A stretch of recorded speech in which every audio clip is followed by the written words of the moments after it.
In this video, we are going to have a new guest, Emma Schermer Tamir. She has an agency called Marketing by Emma that provides copywriting services. And most of our clients are Amazon sellers that use our services to get good converting listings, copy for the listings. In this video, we cover a couple of topics, but we're not really covering on how to write a good listing. We actually covering how to detect and find a good copywriter, how to check their job, the deliveries that you got, and a little bit about A/B testing and like the processes that she have in place to get the most quality from her team and for her clients. A couple of things before we moving to the video. First thing is subscribe to the channel if you like this video, if you want to get more content like this and updates, and hit the notification bell so you can get notified. Second thing, go to sourcing-monster.com and subscribe to the newsletter because I share their tips and updates that I don't share on YouTube. And the third thing, if you want to consult with me, have a call, whether it's taking your business to the next level or consult with me about your listing or sourcing or finding a product or anything that related to Amazon, you can book a call with the link that we have down below in the comments. And I did have again the issue where it doesn't switch between the speaker's view, but after 10 or 15 minutes, amidst the call, I was able to fix it and then it was resolved. So you are welcome to watch the entire video and get a lot of value from it. Let's start. Welcome everyone. I'm really excited to have Emma Schermer Tamir with us from Marketing by Emma, right? That's Yes. Emma is Yeah. an expert, a copywriter, and today we'll talk about copywriting for your Amazon listings. Emma, could you let those that don't know about you, how you became a copywriter, and maybe a little bit about yourself? Sure. Well, first of all, thank you so much for having me, Tomer. I'm really excited to be recording with you today. I kind of fell into marketing and then I sort of fell into e-commerce as well. So I was always a strong writer and I was always writing stories when I was a kid. And so it was just a strength that actually employers started noticing as well. And so it would be something where maybe I was hired as a waitress during college, but then they would discover from an email or something that I could write. And before you know it, I'm writing their newsletter or helping with their blog. And so it was just something that as I started being almost recruited into these types of responsibilities, I gained more and more interest in. And so then I just started to educate myself more on it and then eventually started actually pursuing marketing types of jobs. So that was how I got into the marketing space. And my husband, who's also my business partner, is really who opened me up to the world of e-commerce. So he had a lot of friends that were sort of on all sides of the e-commerce world, people that were selling on Amazon, people that were teaching, people that were providing other types of services. And they were all saying how much there's a need for really strong writers to help create fantastic listings so that they could actually sell these products.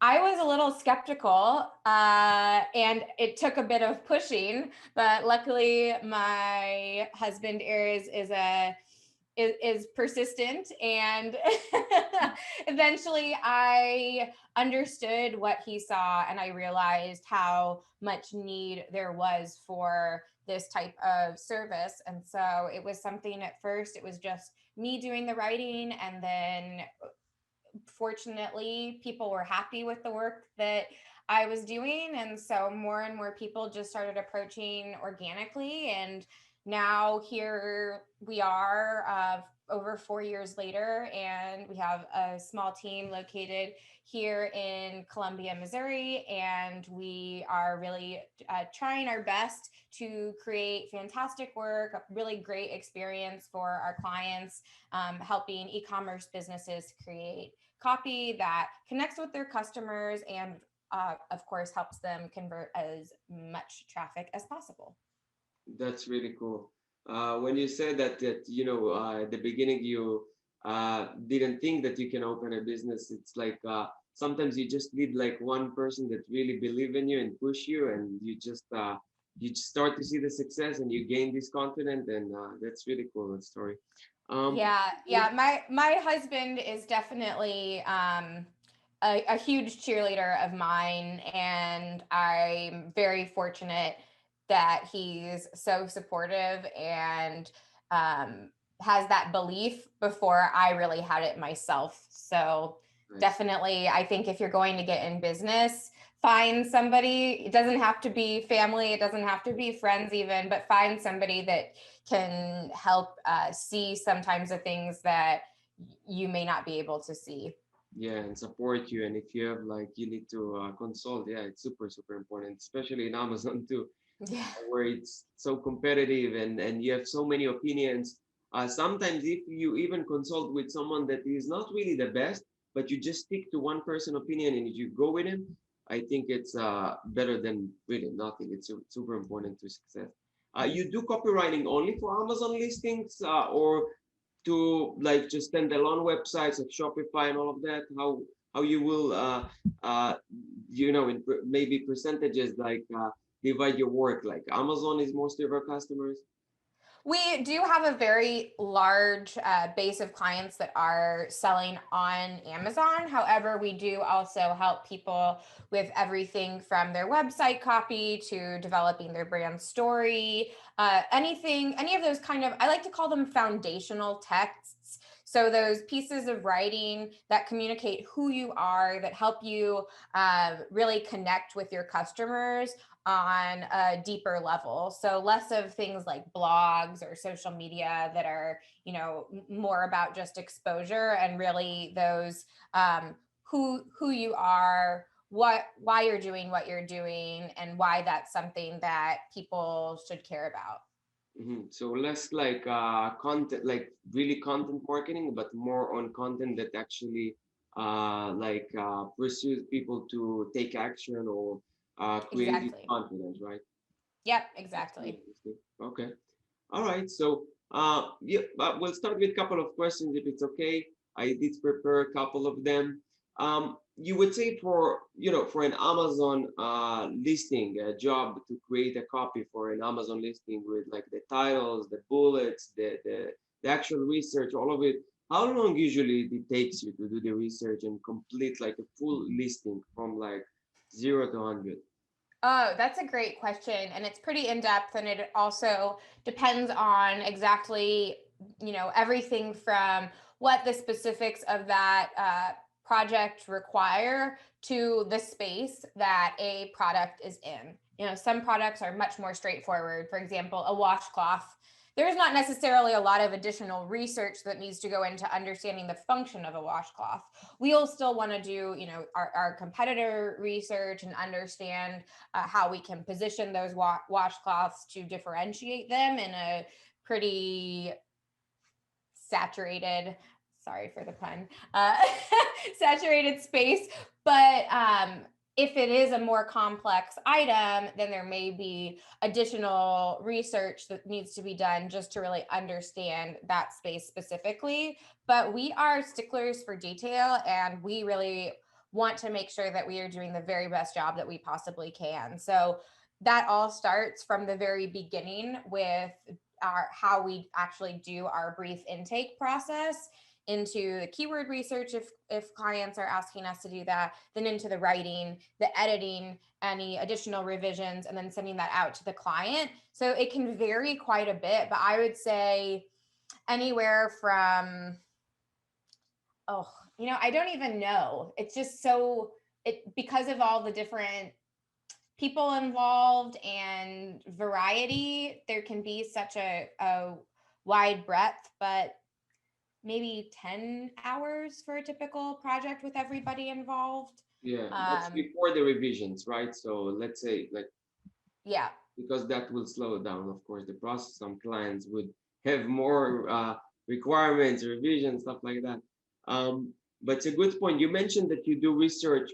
Of course, research is a big part of the copywriting. When I write, by the way, I write the listings myself.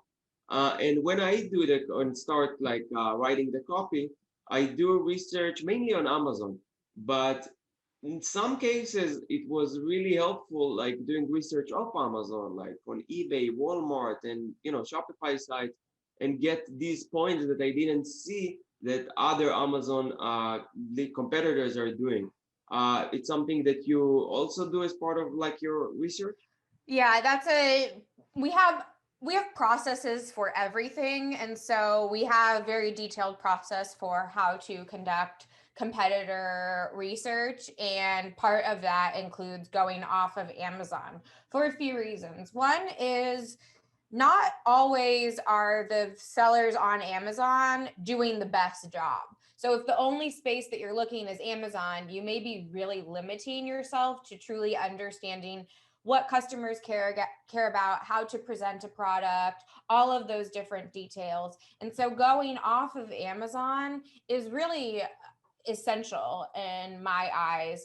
Everything from the sites that you mentioned, just even doing a simple Google search. And if you want to take it a step further, going into different communities and social media can also be a really valuable exercise to do. So finding communities on Facebook, finding subreddits on Reddit, going to Quora, going to all of these different places can really help to inform you how are customers engaging today around something. What kind of language are they using? What are the things that they care about? What are they interested in? Like I personally have a really deep, just personal interest in the beauty space. So in skincare and makeup and devices and all of those things. And I recently got onto Clubhouse, which are you on Clubhouse? No, I prefer not to. I'm scared of like I'm full with my time, so other things to my life. It's definitely an addiction, but it's an awesome, It's awesome. awesome space. And so I've had an opportunity to just listen into all different types of conversations there, everything from influencers to just regular consumers, and hearing about the products that they're excited about, hearing about the ingredients that really work for them, and all of those different things are so important. Even if you're not going to utilize it directly in the listing itself, it's helping you really get into the mind of the customer so that you're not just sitting there writing on a blank screen to a non-existent person, but you're able to really clearly envision who your customer is, and then being able to write something that's going to be effective in communicating and connecting with them, rather than just saying, this is what I think I need to say in order to describe my product or say why it's the best. Definitely, yeah. Also, when I do the research, I start even when when I source a product. That's when after sourcing and when it's on the way to Amazon, I start working on the copy. And I thought even if I thought that I know about the product, when I actually do the research, I discover so many new things. I like to analyze the customer reviews on Amazon. It helps me create like really using the same customer's language, the avatar language, and just use it in my own copy.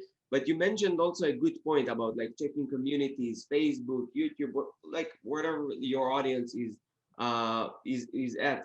And for me, I found it like a really distracting thing. Like it's very hard. So when you do it, how you keep yourself focused on searching like those right things? Because a lot of time on Facebook groups, you have those conversations that are not really related sometimes to the product that they are talking about or all of that. So just extracting all the data and like filtering it, it's a very time consuming task for me. Like, do you have any system for that or how you approach it? Part of it is practice, I would say, and time limits. I think that, excuse me, research is one of those places that you can really fall into procrastination disguised as action. And so you feel like you're doing something and you're making forward motion, but in fact, what you're actually doing is putting off moving forward on the task. And so I think it is helpful to set time limits. However, also understanding that if this isn't something that you're doing regularly, you're going to need to spend more time doing it. Because, for example, like, this may sound like a strange analogy, but in some ways, I look at preparing to write a piece of copy as an actor preparing for a role. So, really being, getting a sense of who is this character that I'm needing to embody in order to be able to channel, the right type of emotion and the right type of language and make all of that seem natural rather than forced.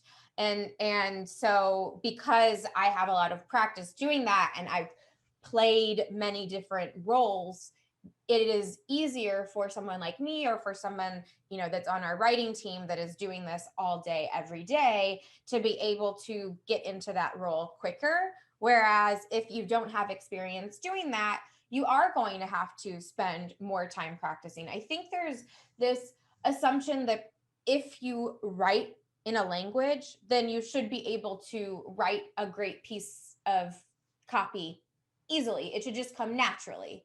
And it's not that you can't do it, but understanding that it is a craft. And so if it's something that you haven't really invested the time into learning, that it will take you longer to really get a great piece at the end. Yeah, yeah. Research is a big part of it. Um, do you have like specific times or like setting up your environment so you can really be the like really focused and productive when you actually write a copy? So I'm actually not doing much of the writing anymore. As I'm sure any business owner knows, that once you start hiring a team, your position changes. So now I'm more in a supporting role to the copy. So I help train all of our writers, and I'm very available for questions. And I also review everything before we send it out.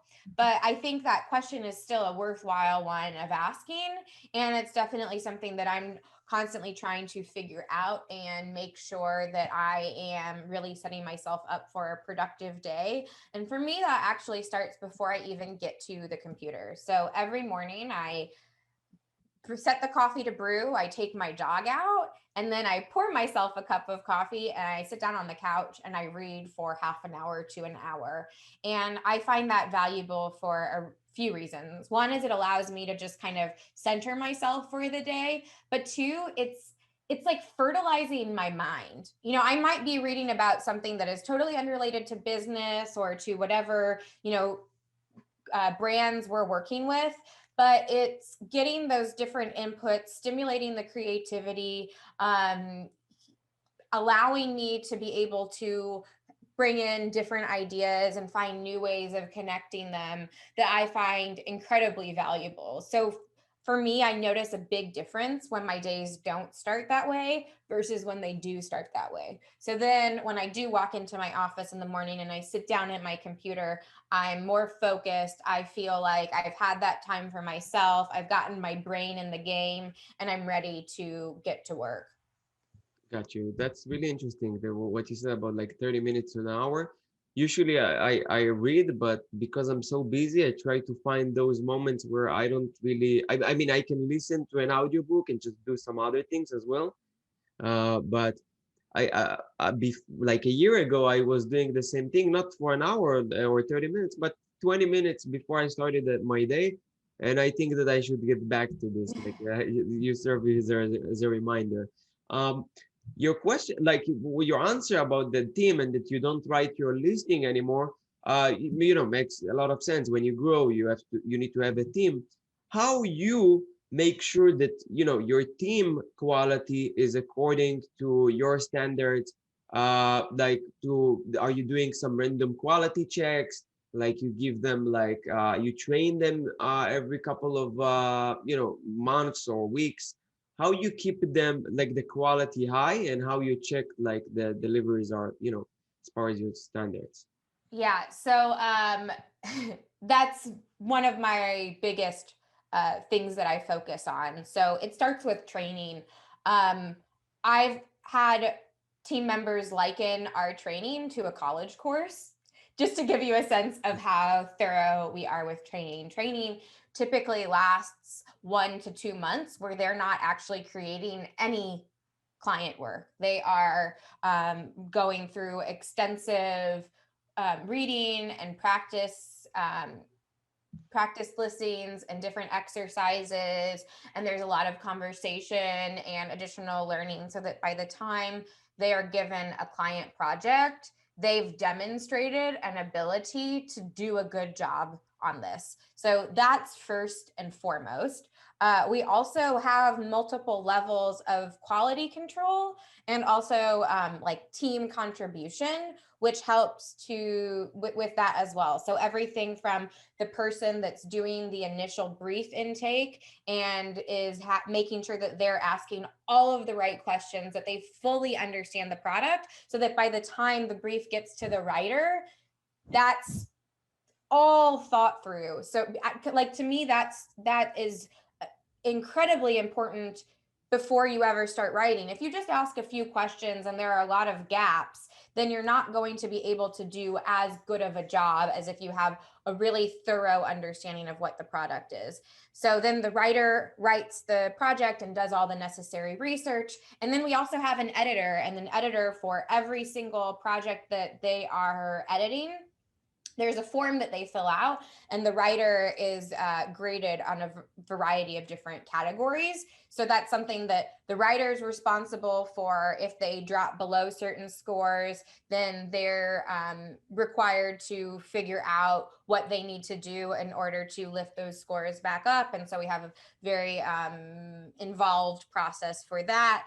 And then after the editor reviews things, I also am reviewing every single listing before sending it out. And if it needs to, I will go in and spend an extra hour. That's very rare, but sometimes I do realize that, or say, I don't think this was the right module to choose. And so even though maybe some people would see that as a little bit of perfectionist or control freak, for me, I just feel like at this stage of our business, that is really important and something that I plan on continuing to do. And then lastly, we are always engaging in additional training, and we're also always refining our processes. So if you would have asked me this question 6 months or a year ago, I would have had a different answer, because I'm constantly looking at everything and seeing how can we communicate this more clearly. I saw this really cool thing that a company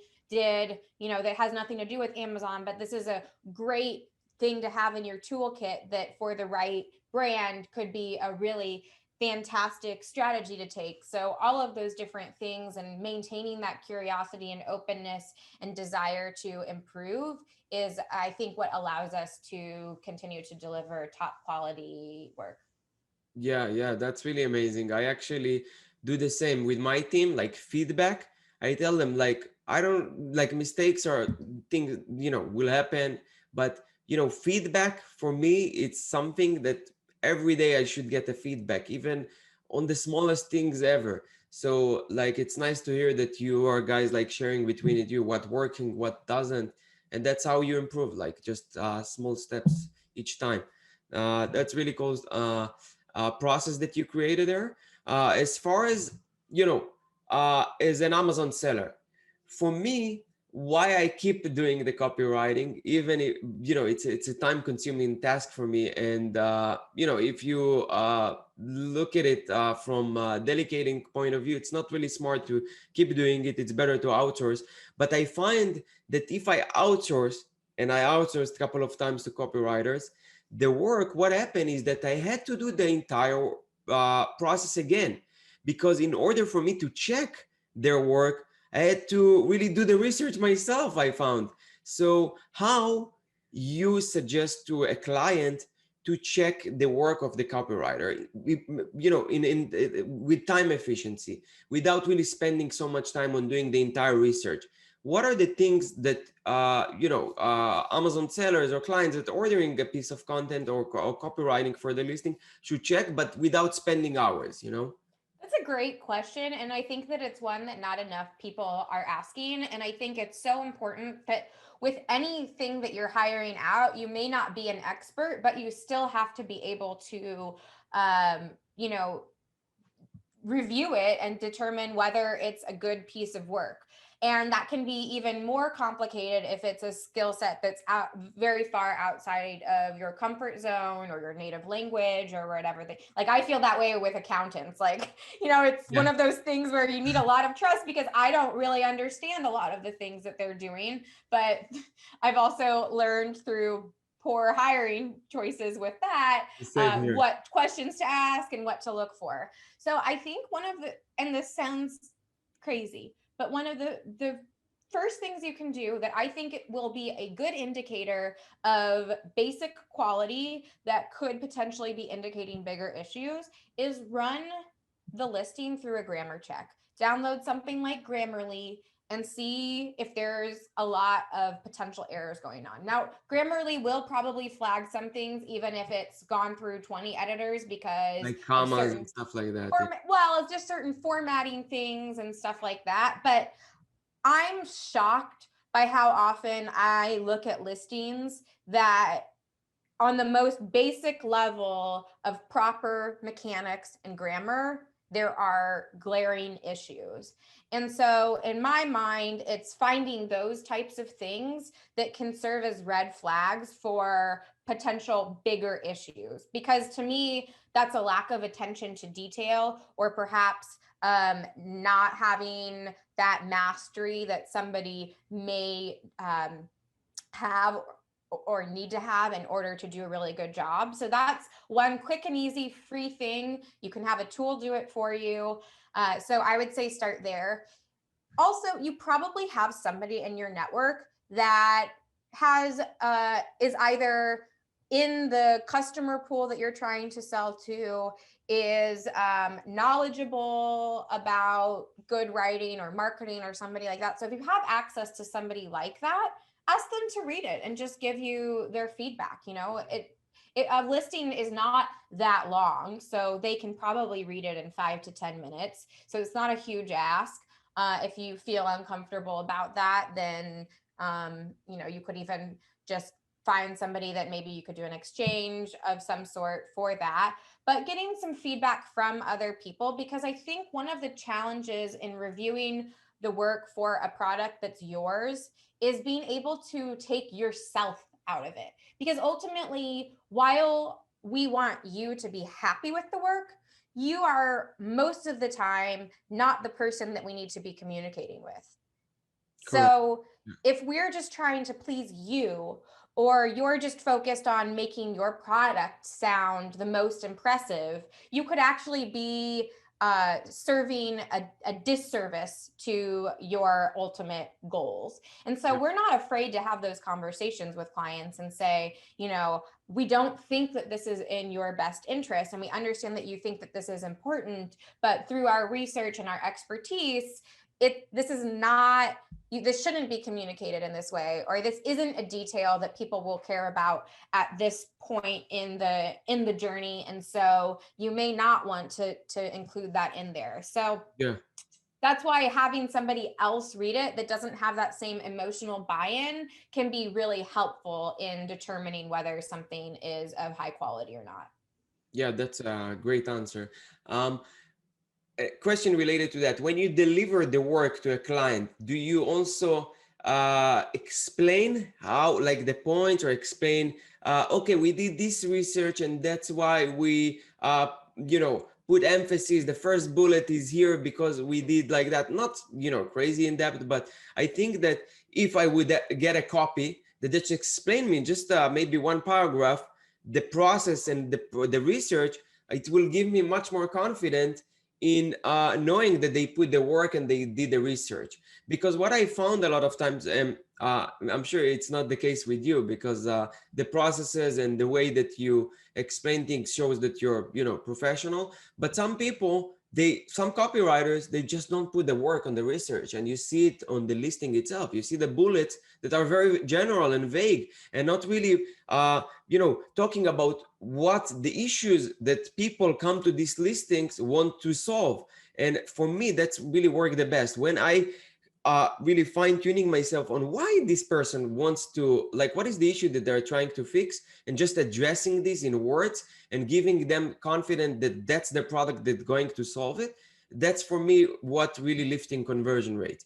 And I see some of the copywriters that I sent some work to, they just lack the basics of copywriting, and I felt that I don't really know what they put there and how it works, and it just if I would get an explanation behind the work, it would make much more sense. But I want to hear, like, are you doing something like that? And if not, maybe it's an idea for you.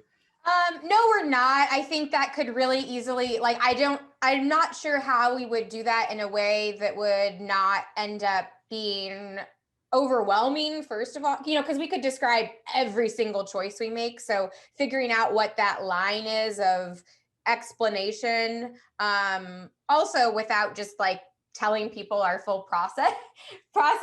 Okay. Yeah. But what we do is, let's say that somebody requests something. It could even be something like including something that we know is against Amazon's TOS. Okay. Yeah. We may choose not to do that. And then we would also explain why we chose not to do that. And then the client has what they've asked, a response to why we didn't do that, but also the opening that if they still feel like they want to take that risk, then we will make that edit for them during the revision. So we do in that way engage around things. But as far as actually describing every single choice, I think also some of that's complicated to put into words, because some of it is really about feel. It starts to become something that, it's a muscle that you train. And so that's why, we hire really skilled writers. We don't hire people that are, that don't know how to write. We hire people that are creative, strong writers, and we still train them for months. Yeah. So that's indicating that there are a lot of things that they need to learn about how to do this job really well. And so I would say, even when you're hiring somebody, thinking about what is most important to you. And so if you're hiring somebody and they're a one-person show, they may do great work, but they're not going to have that same level of collaboration and quality control that you would have if there is those processes in place and that team there. So I'm not saying that there aren't fantastic solo writers out there. There are, without a doubt, but a lot of the really good ones, they actually contract an editor to review their work, because they understand that it's always good to have at least one more pair of eyes on anything. Even the best writers know that. And that's just, and so if that's not happening, that is potentially an issue. Writing is also sort of commoditized in a lot of people's minds, so there's this race to the bottom to do a listing for the cheapest amount possible. And so you also get what you pay for. Yes. If you're paying somebody a price that you think, well, I'm telling you how long it takes our team to do this. So if you're thinking about a highly trained writer spending that much time, does it make sense? Or is it going to be somebody that is living, in a different country and you're able to pay much less? Or are they going to have that same care and quality control, and maybe they're just throwing something together? So those are just questions to be asking yourself. And it can be very tempting to go with the cheapest for anything, but there are different price points for a reason. Not to say that just because something is more expensive, it's better. That's also not the case, but that's true. Well said. I think it should be followed, not just in copywriting. It should be applied for everything. Now, like general question, but if you would have to point on one thing in a listing that is really going to have the most effect for conversions, what would it be and why? Oh, that's such a hard question to answer because I always just want to say a lot of different things.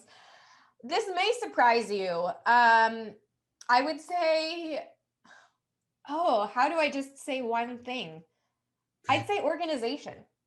Organization in the listing Not itself? not a sexy answer, but here's the thing. When you are a customer, and I don't think that Amazon sellers spend enough time really understanding the customer experience. So the next time you go on Amazon, really think about your experience as a customer. And so you get onto the search results page with whatever query you enter into the search box, and you see a bunch of listings and they all look exactly the same. You have the same composition in the main image and you have the same titles. And so already there is frustration that's starting to occur in the experience of the customer. And this happens so often. I'm truly almost every time I'm shopping for something on Amazon, I go through this experience, which is why a lot of times my purchases do not end up happening on Amazon at the end because it's just Really? too much. It's too difficult to compare things. And so I actually tend to go for the places that have fewer options. But anyway, enough about me. I think that is probably true for a lot of other people, by the way. So you get into the listing and all of these listings are set up the same way.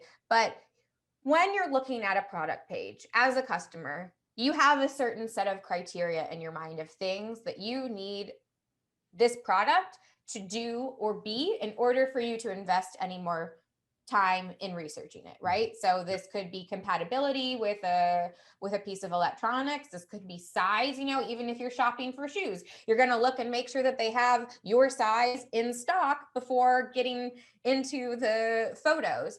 And so really understanding what are those key details and then how to organize everything in a way that makes it so that customers can find that information is so important. And I guess the reason I chose organization is because I think it kind of piggybacks on some other concepts. So I'm cheating a little bit because alongside of that, if you're thinking from the mind of maximum skimmability and really what the customer needs to know and making it easy for them to find that, then you're also going to have to make really impactful text that is to the Short. point. Yeah, short and right to the point. Yeah. Yeah. Yeah, very amazing answer. I really like it. You have something to add about this? I mean, I could get into the, things like what you were even speaking about. So really being clear about what the benefits of your product is, what are the problems that it's solving, understanding your customers.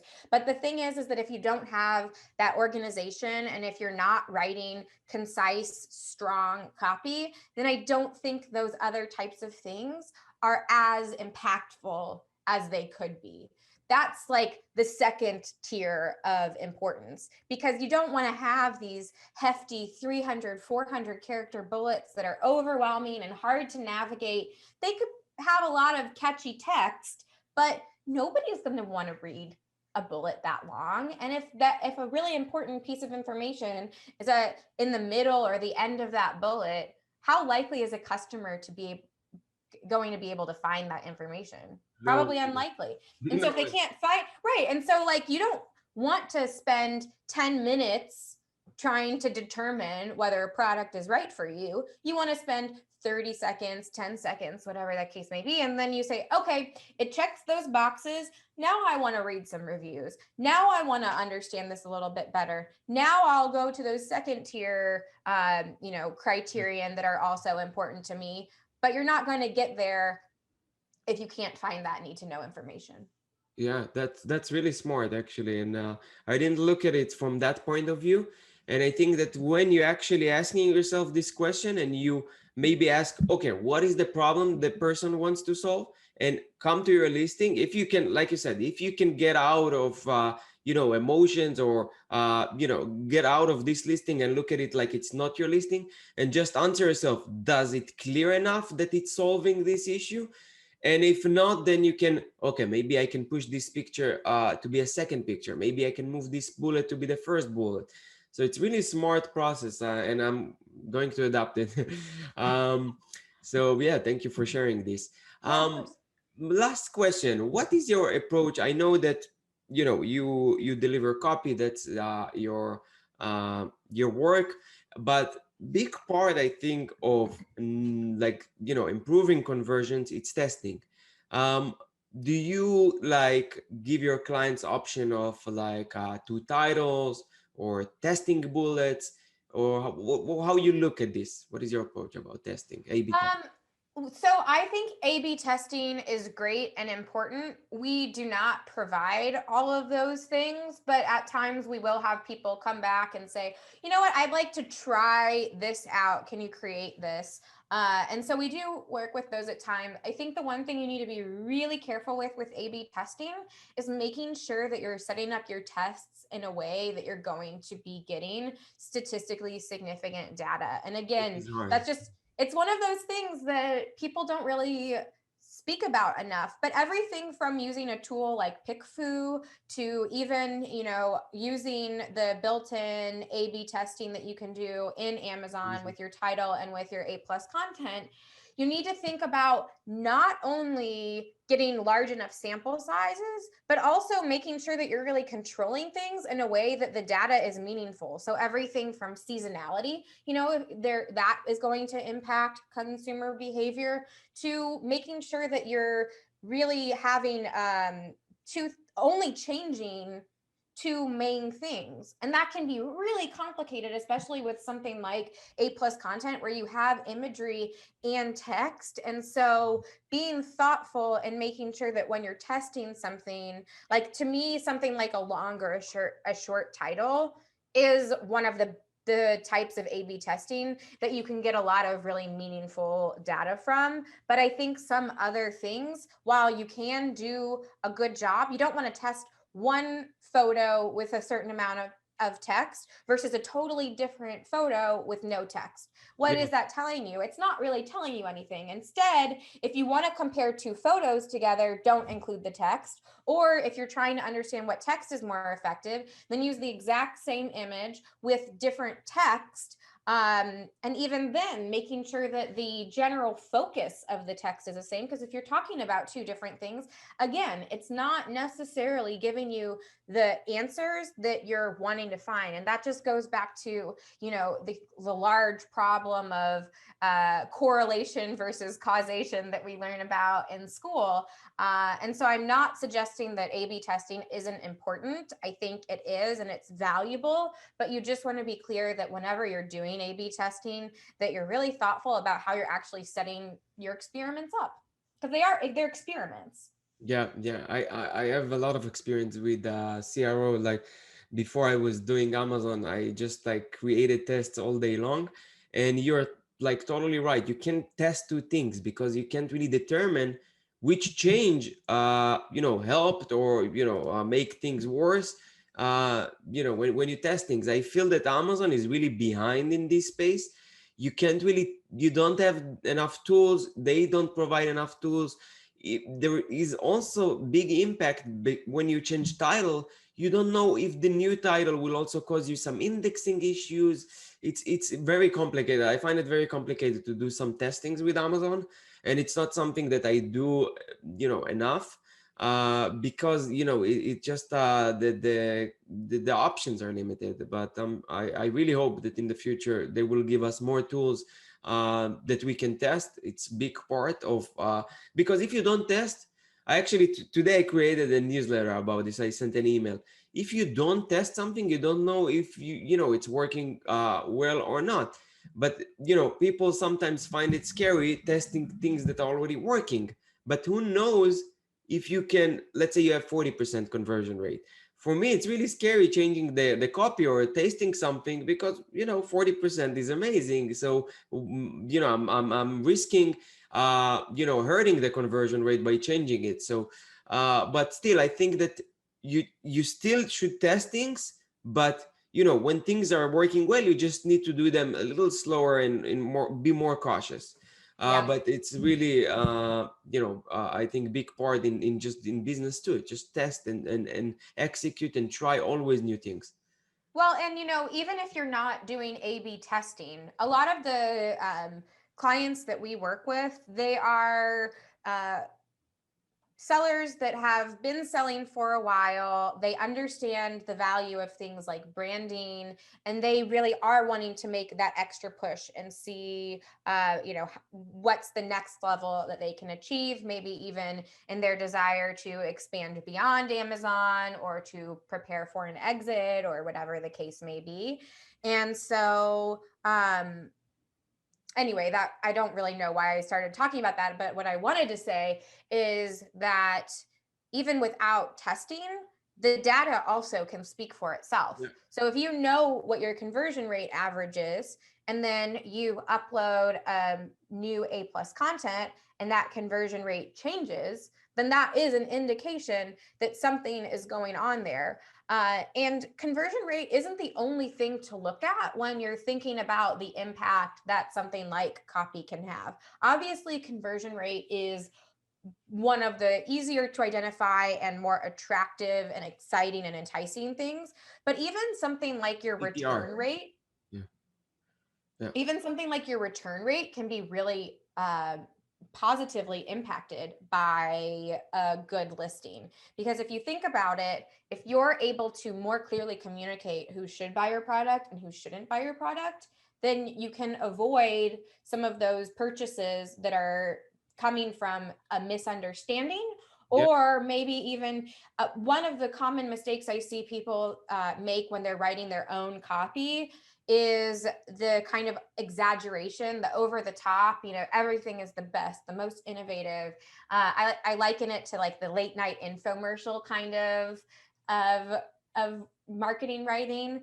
And so if you're setting up these expectations in the minds of your customers, but you're not able to fulfill those, then Great. you're creating an opportunity for disappointment, which can yield more returns. And And reviews. also, if people are returning things because of that, then also negative reviews. So those are two other spaces that you may be able to really have a positive impact, amongst other things as well, that you may not immediately think about, but that are worth considering. And there's evidence to suggest that Amazon's algorithm is now factoring things like the health of their seller account into things like ranking. Mm, And so if that's the case, then that's not a metric that you want to be neglecting. for sure. Yeah. Yeah. Actually, I have a very like I have this problem now in one of my listings. It's an extra small item, and people really getting confused. I got at the beginning really ton of reviews, so I added another variation, small size. But on this extra small variation, I put really the first please check size before ordering. It did hurt the conversions, but the returns rate really like went down, so that helped me. I'm sure I can do a better job because it's not really the right place there, just putting it there in the title, and I put it also in red in the second image. You just have to find the balance between not hurting the conversions and still letting people know that it's the extra small size so they don't get confused.